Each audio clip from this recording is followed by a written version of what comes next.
Alain, propos d'un Normand. Sur la reconnaissance.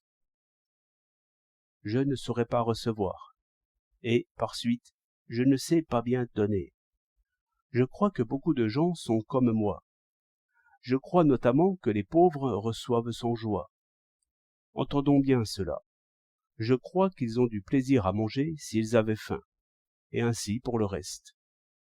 Mais, s'ils ont le temps de penser, je crois qu'ils se voient plus misérables que jamais, quand ils reçoivent. Surtout si l'habitude n'a pas fait d'eux des mendiants. On en a pu voir ces temps-ci. Plus d'une de ces femmes qui n'avaient jamais rien demandé à personne, et qui se sentaient 2 fois pauvres, en recevant l'aumône des riches. On reçoit volontiers des pauvres. On se dit qu'on leur rendra le même service quelque jour. Voilà pourquoi j'aurais voulu que les dames riches restent un peu plus dans l'ombre, et que l'institutrice, toujours amie et fraternelle pour les pauvres gens, fût maîtresse d'aumône dans l'école. Autrement, la misère morale est grossie par le contraste des conditions, des manières, du costume, du langage. Il y a des regards sauvages que le bienfaiteur devrait voir, mais il est pris par sa fonction, il est loin, il est haut.